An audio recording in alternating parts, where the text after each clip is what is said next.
So who has any, let's start off by saying, who has any questions, guys? So we have 15, 20 people on the line and not one person, 17 people, nobody has any questions. You all have all the answers. I do. I have a question. So go ahead. I need to learn now that we're doing a lot of things virtual. I've got a workshop that I would like to start learning how to do virtual. Is there any way that we can do any kind of a class or anything on that for people who are a little less savvy on the computer? Yep. So I will share with you that I have gotten a list of equipment that I'm buying for my house to build a studio at home so I could teach every day from my house.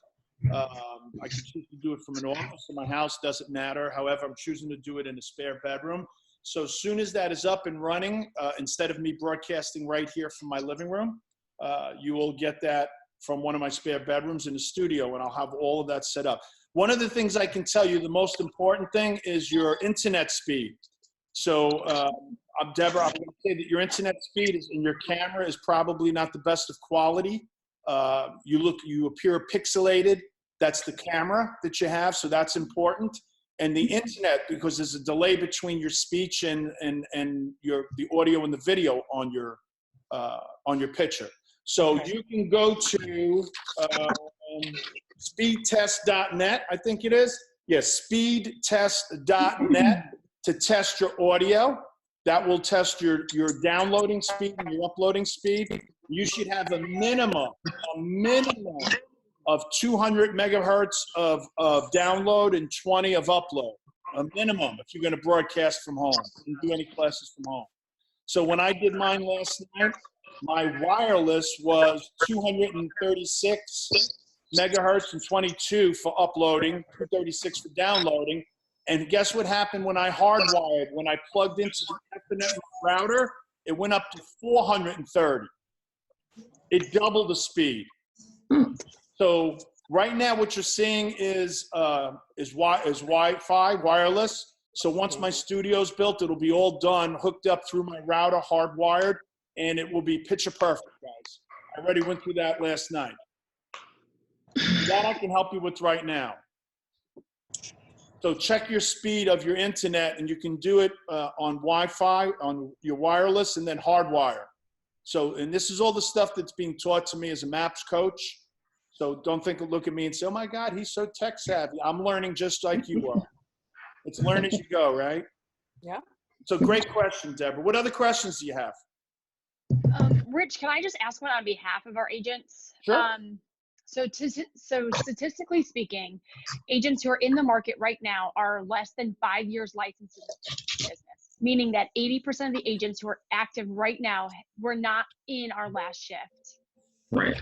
What advice, direction, things do they need to know, knowing they have not experienced what we're about to experience? That's a great question. Right now, you're my favorite, Kate. We've only had 2 questions, but right now you're my favorite. Okay, so when I was in the market in 2006, a lot of people refer to 2008, but I noticed that in the end of 2005, the beginning of 2006, my personal real estate business was starting to implode. And again, I wasn't with Keller Williams, so I didn't have the training and education. The advice I would give to everybody is you need to adapt. So if we're not willing to change, I can't tell you how many agents that I knew back then in 2006, 7, and 8 that said, I'm just going to wait on the sidelines for things to get back to normal. Hey, what's going on? In 2012, things still weren't normal. You know, don't wait for things to get back to normal. There's a lot of uncertainty. The world today, Kate, is different than it was just 14 days ago. And I don't know what's going to be in the next 4 days. Me too. So I'm not here to spread panic. All I'm saying is we can't stand still while the rest of the world evolves. So we need to adapt and change. For the agents in 2008 that refused to adapt and change, they didn't like short sales. They said, I'm not going to do it. It takes 6 months to get to a closing, or 8 months, or whatever that was. All I can tell you is they no longer in real estate. And those who did change, I want to say in 2008, when I started doing short sales, I probably had 35, 40 closings. which was down from 70, and I still had 35 to 40 closings, right? So I had to adapt and learn something. I had to learn a new skill set, which I have never experienced before, how to do short sales. So we may have to learn a new skill set now.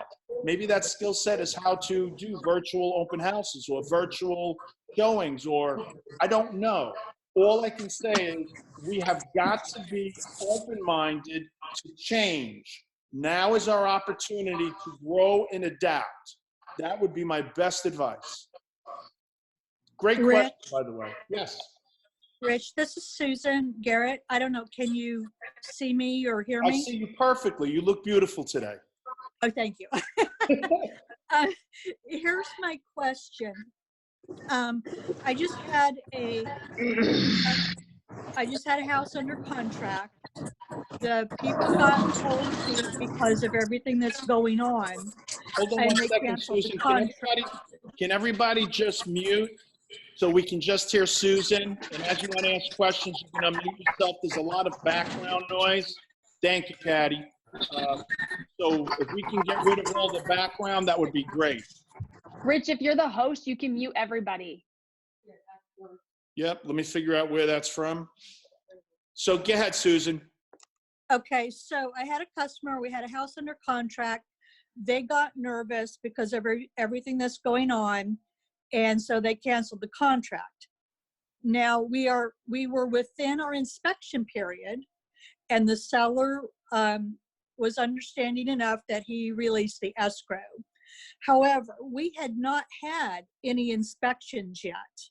So it's like they did release it, but it just seems to me like it might be a gray area, because I always felt that to cancel during an inspection period should actually have something to do with inspections.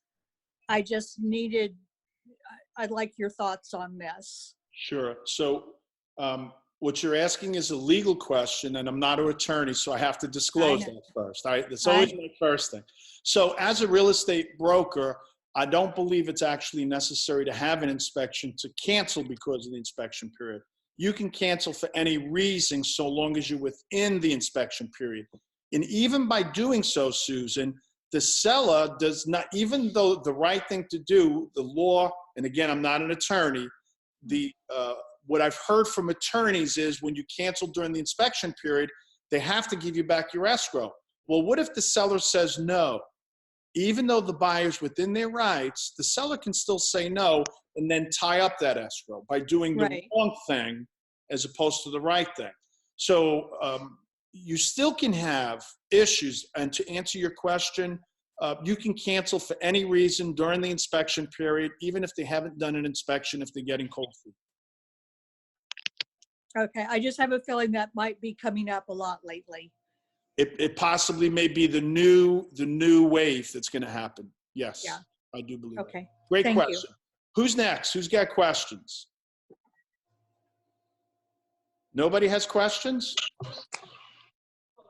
So can we do a training on how to do short sales, or how would we find out the information to learn how to do one? Oh, I'd have to dust off my books on that one. I used to do a lot of them. So yeah, so know that there are 10 different documents that you need in order to consummate a short sale. And I don't remember, I'll do my very best right now. You're gonna need a listing agreement. You need a contract for offer and sale. In other words, you can't submit it to the bank until after it's under contract. You need a letter of approval from the seller to facilitate a short sale on your behalf. In other words, the bank won't talk to another person. You need a hardship letter. You need a hardship letter by the seller, by the buyer, by the seller rather, stating why they want a short sale. You need a pre-approval letter or a letter of proof of funds. That's 5. You need a HUD statement or a closing statement from the title company showing how much money will be short at the closing is 6. And I don't remember, there's 4 more. There's 10 documents, Michelle, in total. They'll probably come to me later, but those are 6 of the 10 I just stated for you. So that means there's a lot of paperwork. Now do remember, we're not accountants and we're not attorneys. Because you do a short sale does not mean it's not a taxable event. In fact, it is a taxable event. So when a person does a short sale, and let's say I were to short sell your house for whatever reason, and let's say you owe $200,000 on a house, and after closing, after the commissions and everything is paid, let's say there's $170,000. So there's a shortage of $30,000. So the bank, if the bank decides to take that as a loss, then you get a 1099-C, which means that you have to pay tax on the $30,000. That's a taxable event. Right. So the bank doesn't have to write you off. The bank can go up to you and say, Michelle, how do you plan on paying us this $30,000? They have the right to come after you for the $30,000. Okay. So what the short sale does do, it allows a person to move on to their next venture in life. So don't ever assume that, I would never do a short sale. I used to think the same way. And guess what? If I didn't do short sales, from 2008 to 2012, I was doing 35 or 40 short sales a year. All of my business was short sales. I'd have been out of business. So don't make decisions for our customers. That's them to make decisions. Don't advise them legally or on an accountant wise, like I've just given you. I'm just telling you, because I used to do a lot of them. We're not CPAs. You must advise them to speak to a financial advisor or accountant about the tax ramifications. You can say, it's from my understanding from other agents or from attorneys or from CPAs that this might be, the key word is might be, a taxable event. You need to check into that. That's their responsibility. Okay. Does that help? Yes. Beautiful. Who else has questions? So I've got some questions for you. I love that. Whoever was in the background, the kids. Gotta love, we all have kids home, right? So how is everybody doing mentally right now with what's going on in the world? Rich, it's Susan. Fantastic. I do have another question. Sure. Okay. Okay. So a property that I just put under contract yesterday had an open permit, but the agent had told me yesterday that the roofer was going down today to finalize get the final approval, have it closed out. And then I get a text from him today saying that it may be delayed because of the virus. I mean, what are we supposed to do about that? I mean, we don't close for another 6 weeks, but. So this is a permit, a roofing permit? Right, and it's there, it's just not closed. And they were supposed to close it out today, and then I got a text today saying that'll be delayed because of the county. Sure. So I would advise the answer to your question is in chapter 12 of Shift. So look what I have on my desk, what I'm reading. Shift, and I'm reading MREA again. This is what I've been doing, guys. So chapter 12 is bulletproof the transaction. And lo and behold, do you know what you're doing by being proactive and doing this with the roofing permit? You're bulletproofing the transaction, Susan. So you're already doing what chapter 12 is telling us. We're going to run into this a lot more. So I think we need to be proactive and start doing more research right now to get our closings to the table. And I would definitely emphasize to your buyers and sellers to move closings up as opposed to push them back if possible, because we don't know if there's going to be a certainty in 6 weeks if the state of Florida is going to allow us to close. It's my understanding it's my understanding that certain states might have or will be shutting down real estate transactions. It's a possibility. That's scary. It's a possibility. Wow. That is super scary. That's, guys, that doesn't mean we sit home. Some states are. Go ahead. Some states already closed down mortgage lending. Yeah. Certain states have So mortgages that may shut down. So I'm just telling you, ours is not. We're still good, but there's so much uncertainty. I can't give guidance on something that's beyond our control, right? So I'm just saying we need to do that. What I'm saying in short, Susan, is I'm asking everybody to work twice as hard for half the amount of money you used to make. That's a reality right now. Hey, Rich, quick question. Sure. Do you know of any good integrated systems that we can upload different systems or video like BombBomb or something like that onto KWLS Direct for our national feed, or any other systems that we can upload like direct videos from other than professional videos? Or, we do video walkthroughs obviously with a gimbal or with whatever on BombBomb or anything, if we can directly import it into KWLS? So that's a great question. So right now I'm going to role model what I teach our leadership group all the time is I don't have to be the source. I can be the resource. The answer is, that's a great question. I don't have a clue to what the answer is. I am sure if you reach out to Donnie, he does have the answer to that. So you reach out to Donnie, that would probably be the best thing I can do, is be a resource for you in an area which I don't have an answer. Does Okay. that work for you? And our national feed, are we able to like edit our pictures or something like that and change stuff that maybe our MLS doesn't allow, but our national feed will allow? You know that? You know what? That's another great question. The truth of the matter is, I don't have a clue to what the answer is. However, I'm going to be a resource and point you to Donnie. Contact Donnie. I'm going to give you his number right now, so if you just bear with me. Okay. You can text him. It's Donnie Brookman. His number is 757-951-7178. And I have another number here. I don't know where this is to. So 407-205-4096. I would use the first number first and text him, and I'm sure he'll answer you within minutes. Okay, perfect. Again, guys, I don't have the answers to everything. I'll do my very best. If I can't be a source for you, I will definitely be a resource to point you in the right direction. So I'm hoping that helps out, John. Perfect. Who has the next question? Okay, so I've got some questions that I've prepared because I believe the smartest people in the room are the people that are on the Zoom call with me, not the person who's hosting the Zoom call. In other words, I'm not the smartest one in the room, you are. So here's some things that I'm on, I don't know, 5 or 6 Zoom calls a day with Gary Keller, Josh Team, Georgia Alpazar, other team leaders, other OPs, brokers, agents. So these are, sometimes I'm teaching, sometimes I'm learning. So these are just some notes I had and some questions around them. So one of the things I heard was uncertain times breed cultural opportunities. I'll say it again.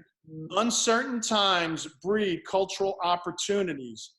What are you doing to capitalize on in a cultural aspect with your business, with your buyers and sellers, your database? So I'd love to hear from 1 or 2 of you. Hey, Rich, I can speak on that a little bit. Sure. We are currently just reaching out to, first we're getting through our list of active and pendings, just to reach out to our clients. Is there something that we can do to help? And letting them know if their home is active on the market. We are taking a little extra precautions when we're scheduling appointments. Can we, asking them, or have anybody been sick, make sure they're pre-approved even more so. Just taking extra steps, and then just seeing, is there anything that we can do to help, and let them know that we're here for them. And then once we've gotten through that list, we'll start to just dive into our database of people we've just done business with. It's a perfect opportunity to reach out to them and see if there's anything that we can do to help as their trusted source. Kimberly, you are bulletproofing your transaction. You're doing Chapter 12, whether you realize it or not. So kudos to you too. And what are the response when you call up a person that you've just done business with? And you just say, I just want to know what's going on. Is everything okay? Do you need anything? What is their response? How do they respond to that, Kim? People are scared for sure. They don't know what to do. We did just pull a listing off the market today. because they have health issues and they're afraid to travel. They know that their house is going to sell. We're getting showings every day, and their doctor just advised them not to travel. And they were very apologetic to us. And we said, you know, that is you don't worry about us. We are going to stay in touch. We're going to take it temporarily off the market and continue just to touch base and see how they're doing and make sure that they're okay, because their health is first. And I think people really appreciate that right now, that we're stepping away from the business almost just to make sure that they're going to be doing okay. And our first priority is them and their health, and not necessarily getting their home sold at this time. Yeah, so absolutely, I couldn't agree more. So when it comes down to the fact that their real estate agent is calling them up in a time of chaos, how do you think they're feeling inside if they haven't expressed it or articulated that? That somebody cares about them, that somebody, you know, that it's chaos, but there's still somebody out there that's kind of their advocate and that cares for them. Absolutely. I couldn't agree more. So these are in the offices, I just got off a Zoom call with our team leaders earlier at 10:30 today. These are called care calls. The staff is going to be reaching out to each and every one of you next couple of days just to see how you're doing, because so I want you to realize when you get a call from one of the staff members of one of your market centers, we're actually role modeling what you should be doing with your database, because you are our database. We care about you. So we're not talking about anything other than how are you doing mentally? Is there anything that you need? Some people are in need of toilet paper. I hear there's a shortage of paper. There's a shortage of toilet paper. Hey, Rich, Yes. I just ordered from my hotel supplier toilet paper, so I should have it probably in about a week. I've got 80 rolls coming. So if anybody really needs toilet paper, let me know. Okay. Well, I saw on Facebook just this morning, Louis Alpazar had some post in case there's a shortage of toilet paper, there's organic toilet paper. People are selling a bunch of leaves in a plastic baggie for $10. They're calling it organic toilet paper. But this is what we use for our vacation rental. So it's coming in. So if anybody needs it from the market centers, let me know and we'll get it to you. Yeah. Thanks, Laura. I hear it makes a great closing gift. There you go. It's the little things. I remember when my kids were little at Christmas, we'd spend all this money on the gift and they played with the wrapping paper in the box. It's the little things, Deborah, the little things, right? So here's my second question. I appreciate the input, everyone. Second thing is disruptive businesses. This is, again, I heard on Gary's call. Disruptive business leads to opportunities. How are you disrupting the business right now? So let me ask you something. We're making the calls still. Yeah, you're making your calls. I agree. I want you. A lot of people are standing down and doing nothing. So right now we have 43 people on the call. So we have 350 agents between our three brokerages, right? So I'm thinking there's 300 opportunities to be on tomorrow's call. I plan on doing these calls every day except for Friday. Every day, Monday, Tuesday, Wednesday, Thursday,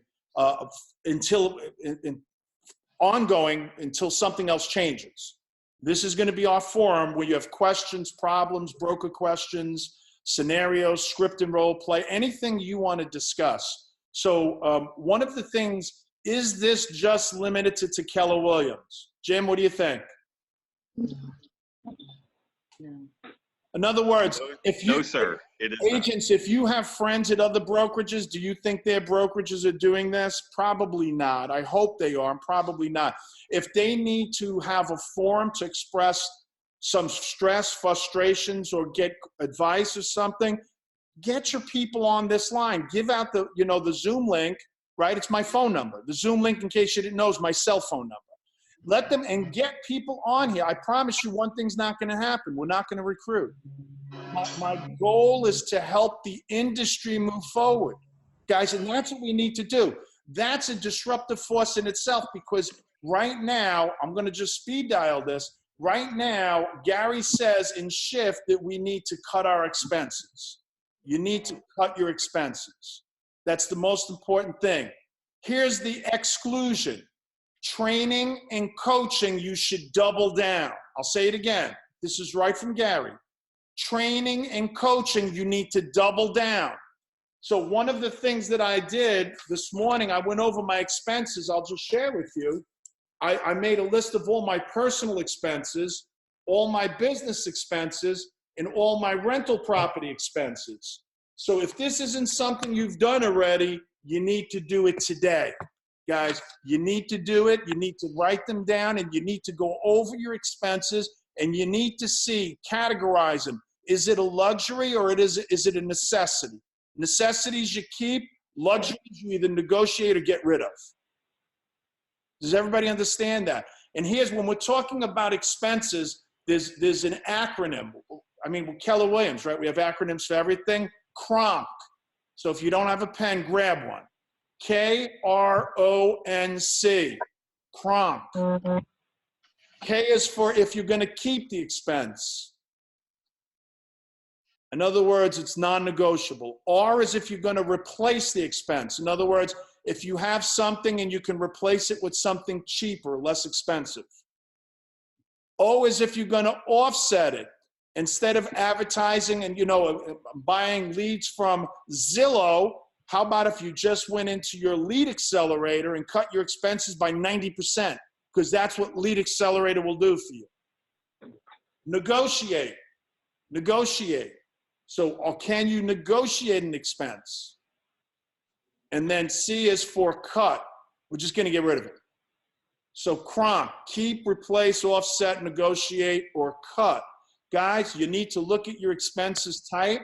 Don't wait, because again, there's uncertain times. I don't know if this is going to go on for 2 weeks or 2 months. I just don't know, right? There's too much uncertainty. So I'm not waiting. I'm going through this. I've instructed all of the team leaders to do this exercise with the MCAs, and I'm looking to cut expenses because in uncertain times, and again, I don't want anybody to hit the panic button. I'm not fearful. All of the market centers have a big cash reserve account, right? We have a minimum of 3 to 5 months of reserve. Every one of our market centers have 150,000 in Spring Hill to 350,000 in Claremont. So the offices aren't going anywhere. But the question is, do you personally have those kinds of reserves? I don't know. You know. So you start now looking at your expenses. Don't wait till there's no money left in your checking account to say, I should have cut my expenses. Start now. Does that make sense with everybody? Okay. The next thing I want to talk about is children. God knows I have 4 of them. I've got 1 grandchild and 2 more grandchildren on the way. So one thing I could tell you is your family comes first, right? Now, most of the schools are either closed for 3 weeks, or my daughter just came home day before yesterday. University of Florida is closed till September. September. Now, guys, I just want you to, so what is your plan if you have children home from daycare or school? What is your plan? This is the best forum for you to share what your strategies are. So who would like to handle that? I don't have any children at home, so I don't have any thought on that. So your strategy is just, I'm going to go to my neighbor, I'm going to borrow her children and help them out. Well, I can tell you, Rich, I've got Henry here at home, and we're doing our best with him to keep him busy through some of online forums. So they have free accounts from ABC Mouse right now. So for anybody that's got young kids that are already into probably being on screens more than they should be, but we'll take it for right now. I will say at least it's educational screen time that they're doing. Also, next step beyond that is I know the New York City Library has opened up their online library free of charge. So there's over 300,000 books that are available from the New York City Library right now to anyone who wants to open an account, which is an awesome opportunity. So we're letting Henry pick out a couple of books a day that we will then read at night. He can kind of go through and scroll and see what he wants to look at. So there are definitely ways to keep them busy and make sure that they're doing educational things and also out of our hair while we're trying to get work done. So here's something I thought was ingenious, and it was pretty funny. Your first inclination is going to be to laugh, and then you're going to think about it and say, that's pretty smart. So for those of you who have little kids at home, let's say between the ages of 7 and 15, put a movie on. Put a movie on and turn off the volume and put it on which they'd have to read it. What do they call that? Closed captioning. Have them read the movie. They're reading a book, whether you realize it or not, right?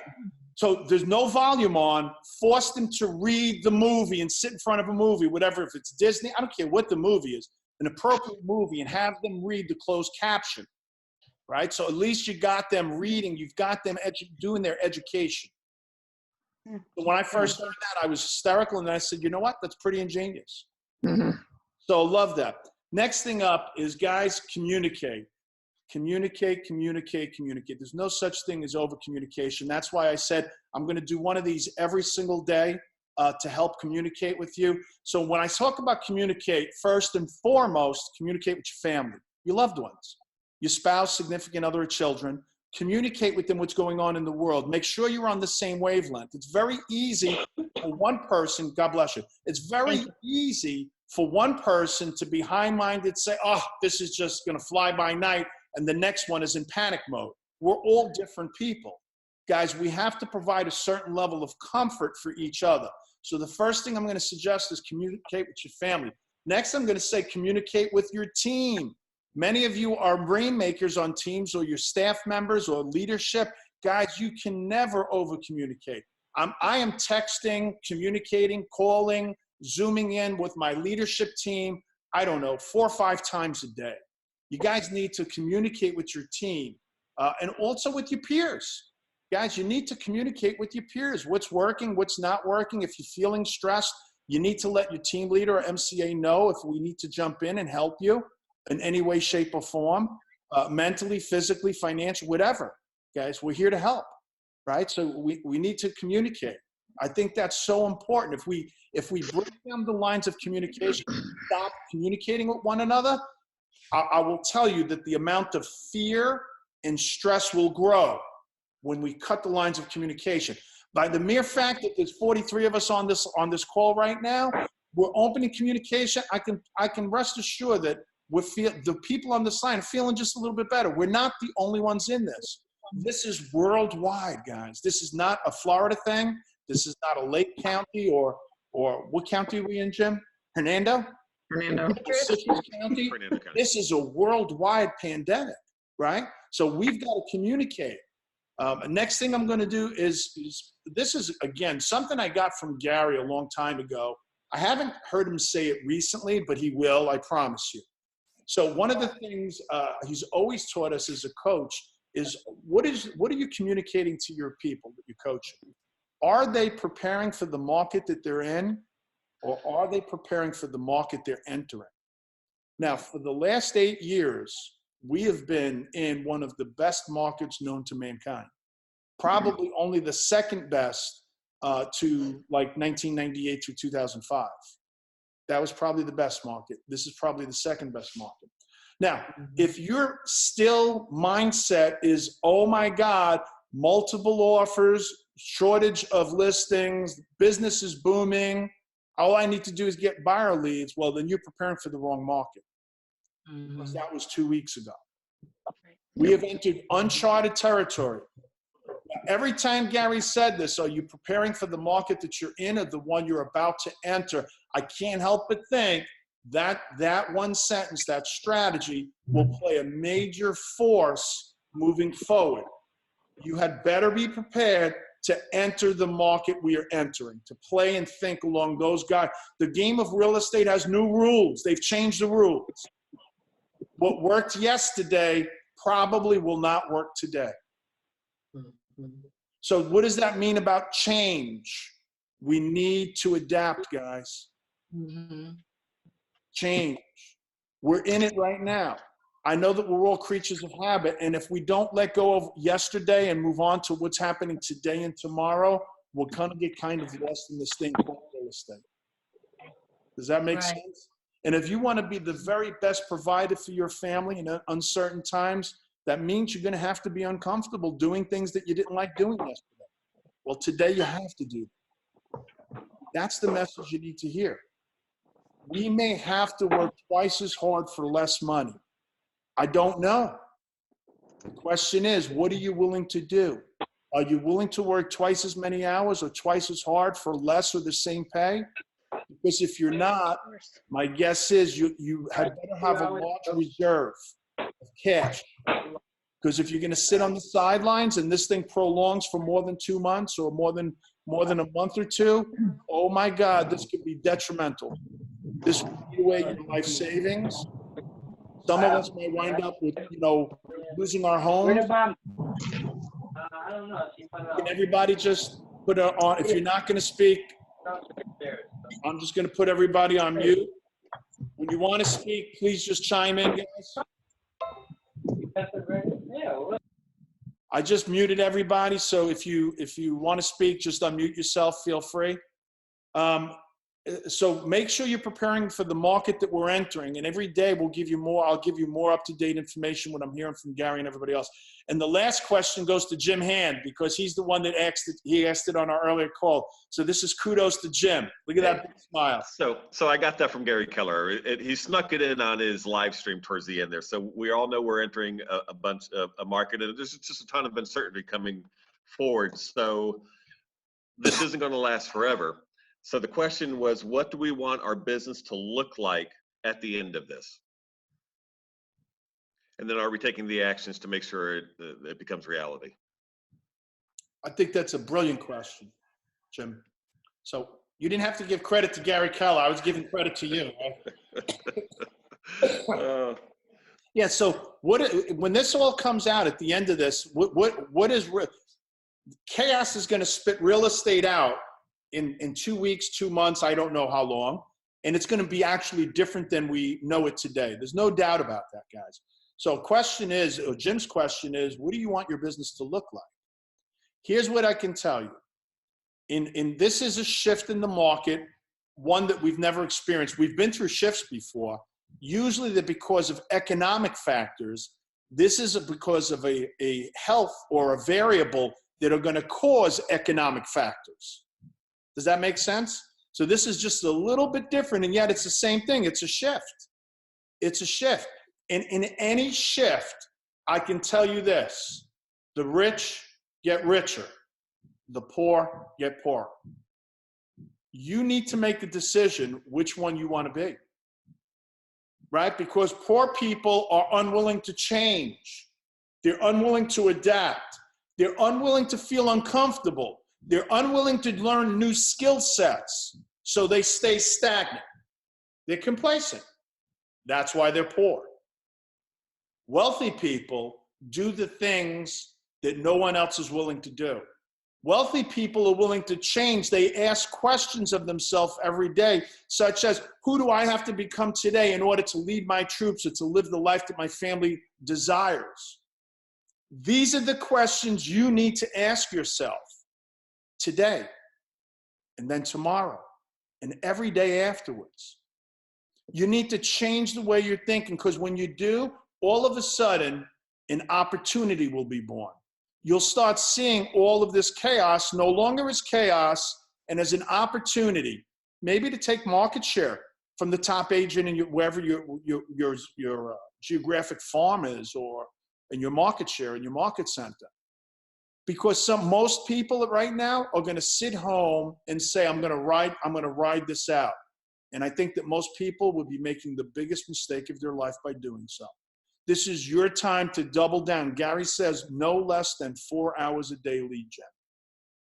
So if you were on his call on Monday at 11 o'clock, we had 30,000 people on that call. You heard him say no less than 4 hours a day. Even if it's not to talk about real estate, call people up and spread your care. I care enough about you to call you up, see how you're doing. Is there anything you need? Especially people over the age of 60 or 65. They may be afraid to go out and shop. They don't want to. We need to tell people we care about them. Any questions about that? Does anybody have any questions at all at this point? Because I covered everything that I wanted to cover. I just want to make this about you. If you do, I'll stay on the line. If you have any questions, let me see what we have here. John Hernandez here. I do have a quick question. Recently in the MREA training, you had mentioned that the volume 1 versus the new volume that's coming out had like a minute change as far as like prospecting as first priority versus marketing. And as far as shift, what changes do you know, or do you feel like that's still accurate to whatever may be going on in today's events? Great question, John. I think that, so what John is referring to last week in Claremont, I was teaching the MREA. And when the MREA book was written in 2004, if you're a student of the book, you'll know that it said that it was focused on marketing focused, prospecting enhanced. Well, that's not where BOLD or MREA 2 or anything is. How important we stress now is your database.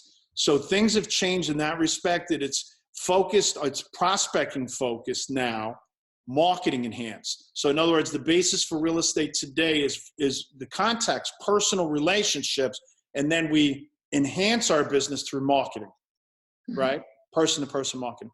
So as far as shift goes, John, I think that all 12 chapters are still as relevant today as they were in 2008 when it was first published. I think we need to learn all 12 chapters. Chapter 1 being the most get real, get right. And the best way to do that is by tracking your expenses. That's what get real, get right means. In other words, get real, know what your expenses are. Get real, get right, cut them. Cut them, cut them, and cut them, unless it comes to training or education, training or coaching, and then you double down. You'll double down on that. Guys, because the one thing that a coach will do that a trainer won't do is they're going to hold you accountable. Instead of sitting home and watching Mulan for 6 straight hours with your kids, they can watch Mulan for 6 straight hours. You're going to do your lead gen, and we're going to hold you accountable to that. Does that help you, John? No, absolutely. I bought the audiobook yesterday, and I just wanted to make sure it's still relevant, and I appreciate it. It is super relevant right now. All 12 chapters. And I know there's a chapter in there on REO and one on short sales, and here's what I'm going to tell you. Even though they're not playing a big role in our lives right now with REOs and short sales, in 6 months that may change. That may change. So I think the best time to do is to prepare now. If we enter another market where we see an elevation in short sales and REOs, we had better be prepared and start our training around those classes. So leadership, know that should be part of our training coming up in the next 30, 60 days. To get into a market, what it was like to get agents that went through that last cyclical downfall in 2008, and what it was like to take short sale listings, and how did we facilitate them, or REO agents, whatever, because that could be the next opportunity. I don't know. So great question, John. Read the book or listen to it in your case. So who else has questions? So I had a question. I had read somewhere, somebody was, I can't remember, it's been a few months ago now. They were suggesting that you do basically an open house at somebody else's listing and then put it online. Are we even allowed to do that? With permission in writing. Okay, with permission in writing. Okay. So you cannot market another person's listing unless you have it explicitly in writing from that agent that you're allowed to do so. But are we allowed to do open houses for other brokerages? Because isn't that misleading the buyer to think that we're the listing agent or the listing brokerage? It could be. I think that it's not a common thing. I would just say disclose, disclose, disclose. If you disclose to everybody walking in the door that you are an agent from a different brokerage hosting an open house, I think you'd be fine. Disclose it. If you don't disclose, it could be a problem. Okay. It could be a problem. Guys, there's no such thing as over communication or over disclosing. Just disclose. Right now, I don't know why we'd have to go to another agency, another brokerage to hold an open house. When we went over our numbers last week in Spring Hill, we had 350 listings in Spring Hill. Well, sometimes we see like agents from like KW South Tampa or one of the Ubaldini groups asking us if we can hold their open houses. And I was just under the understanding that could be a misunderstanding or misleading the buyer to think that we're part of that brokerage, even though we're all a franchise of Keller Williams. Yeah, I think you'd be fine so long as you disclose it, them walking in the door or before you enter any serious conversation about negotiations on price. You just need to disclose that you do not belong to the Keller Williams brokerage that listed the house. They're all separately owned franchises. You belong to another franchise. And how long have you been looking to buy, sell, or invest in real estate? Right? And just go right into scripts after that. How long have you been searching? Because remember, not everybody in an open house is a buyer. Mm-hmm. How many people know who Mrs. Kravitz was? Can anybody tell me who Mrs. Kravitz was? How many people watched the movie, the show Bewitched back in the 60s and 70s? The nosy neighbor. The nosy neighbor. There you go. So Jeff, you're 29 years old, just like me. So Mrs. Kravitz, do we all have a bunch of Mrs. Kravitzes, nosy neighbors who want to look at open houses? And why would they want to know what's going on in the other house? What are they looking to do? Possibly sell their house. They want to know, how does my house stack up against this house and what price? What are the amenities? So they want the nosy neighbors. So when a person's from the neighborhood, there's a very good chance at an open house that person wants to sell the house. Very good chance. That's why we brought that up. So great topics, great. So who has any other questions? So guys, I've got, it's 11:45. If nobody else, please feel free to call me, contact me, email me, text me. My next Zoom call is at like 12 o'clock. So you've got 15 minutes of some time with me if you have some questions, if you want to take it offline. And know that we'll be on the same link tomorrow at 11 o'clock. Hey, Rich, I have a quick question. Sure. I really wanted to see if we could possibly get some scripts out there for overcoming the objections during this time. I've had a couple of clients that I've reached out to that are just pulling back because of the uncertainty in the market, and they think they're going to be, the house prices are going to be dropping. And I've just led by, what's that? Are they buyers or sellers? Buyers. Okay. So in any time when a person, buyer or seller, because I believe the best people on the phone are not me, the people on your peers on the phone will help out. So what do we teach in Bold? What's the first thing you go back to when a person is changing their mind? Motivation. So Crystal, so just please remind me, why did you want to buy a house in the first place? Right. Some of my objections have been investment properties. So it's definitely not a necessity for them right now. It's something that they were ambitious to do and started looking at investment properties and just want to hold off. But my contribution to them is that I'm watching the market closely. If things change, I'm your first resource for that. And if it's still your, goal to achieve this and makes sense for you and it's affordable for you to still buy this home at this time, I don't think it's a bad decision. So okay, so yes, that's good. So I still think that we've got to say, I can certainly understand how you're feeling. There's a lot of uncertainty in the world, which I can't possibly answer those questions. However, I have some questions, Crystal. So is it okay if I ask you a couple of questions? Of course. So why did you decide to invest in the first place? Because I wanted a vacation home and some residual income. Okay, and has that changed? Disney World shut down, so I'm not going on vacation anytime soon. Certainly, I get that. And do you think they'll be closed forever? No, it's not closed forever. Okay, so they're going to be coming back. So what are interest rates at right now? Right, the interest rates are really low right now. How low? What do you think they're at? In the threes right now for me. How about in the high twos, low threes? So an investor would be about 3.5 right now. So if you were to buy a $200,000 house at 3.5%, do you realize that just 1 point in interest is the equivalent to 10% in price? Were you aware of that? Yes. Okay, so in other words, what I'm telling you is if we wait and the interest rate goes up to 4.5%, that's the same as buying a $220,000 house today at $200,000. Was that your intention, to get less house for your money? Those are the questions. Those are the. You see, I'm not going to let you wiggle out of it. Right. I'm going to ask questions. Now, is what I just told you correct? You betcha. That's factual, guys. 1% in interest is the equivalent to 10% in purchase price. So I'm going to ask questions, guys. I'm going to ask questions. I certainly understand. I'm going to sympathize. I certainly understand how you're feeling. There's a lot of uncertainty in the world right now. So what made you, why did you want to invest in the first place? Go back to motivation and then just ask questions. The more you talk, the faster you're going to lose. So I do not advise speaking, just ask questions. Now, I only asked you about 5, maybe 6 questions. Right. And who did all the talking? Mm-hmm. Yeah. That's I how know you help people.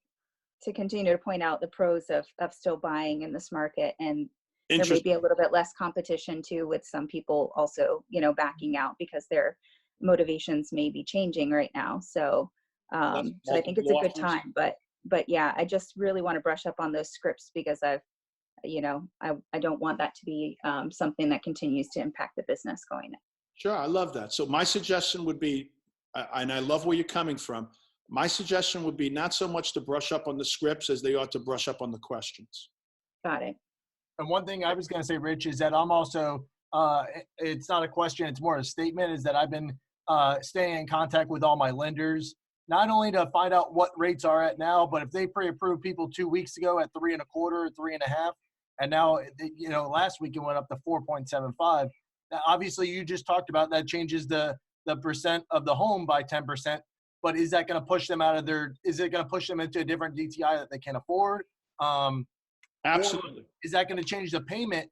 And do we have to kind of put the buying process on hold? Or if we see a home and rates drop that day, can we go under contract and lock in maybe then? You know, if rates drop back down to 3.75, well, I don't know what rates are. I was lucky to refinance at 3.25 last week, but if we're able, you know, if they see a home and they really like it and rates are low that day, they need to go under contract. Sure. But I guess also is for us maybe to tighten in with our lenders to find out on the financing line in the contract, there's a line in there that states, you know, if rates go over X amount, this will actually not deny them for the loan, but they can actually back out of the contract. There's a line in there, and we always put it, you know, we leave it blank. Maybe we gotta, you know, check with the legal hotline or check with the lender to say what numbers should we put in there. Should we put in there, you know, 3.5 or 4.5 or 5? Is that gonna protect our buyer? So I can answer that. You don't need to go to the legal hotline because they're not going to answer that. That's a negotiation question.